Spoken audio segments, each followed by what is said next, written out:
Hi, Dave from Power Probe.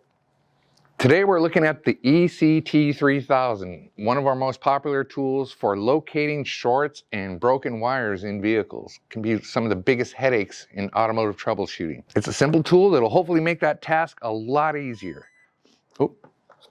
It's a two-piece tool. There's a transmitter that will connect to the car's battery.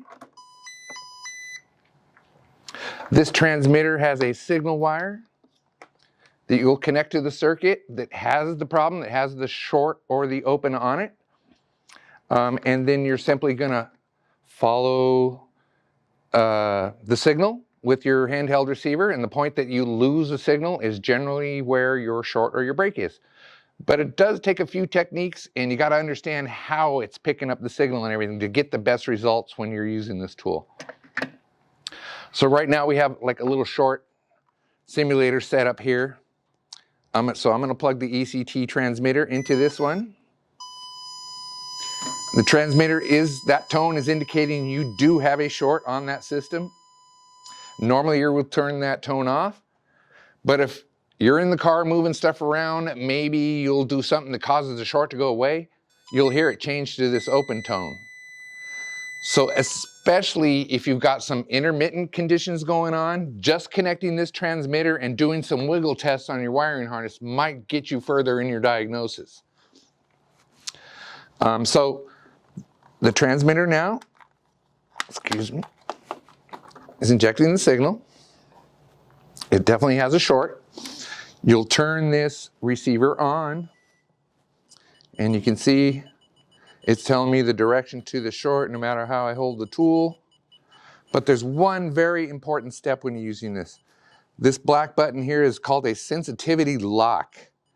If you don't lock the signal in, for example, if your short is on a lighting circuit that goes to every corner of the car, you could end up going down the wrong circuit. Once the signal is locked in, and you usually hold it over the wire at the distance you want, lock it in.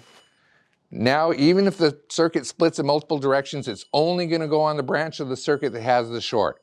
So that's a very important step. Also understanding where it's picking up the signal. There's a spot where it says short here. This flat area on the bottom is the short antenna. This is the open antenna. And it picks up off that bottom edge. And it's also directional, so see if I hold it 90 degrees, it doesn't indicate anything. So we're assuming a lot of times you're chasing wires that are hidden under paneling or carpeting or something like that. We don't want to have to pull that stuff as we're following the wiring loom through the car. So we'll start following this short here. So we're picking up our signal, and like I said, it picks up off that bottom edge and it's directional, so I always say, especially if it's hidden, just keep moving straight till you lose the signal.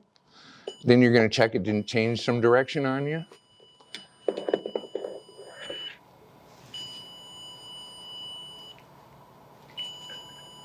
And see, it keeps telling me which way to go. Let's see if it didn't change direction on me again. And at some point you're going to lose the signal. And then check in other directions, obviously nowhere else around. Now you can be pretty confident your short or your broken wire you can pull that panel now, and that's where your problem's going to be.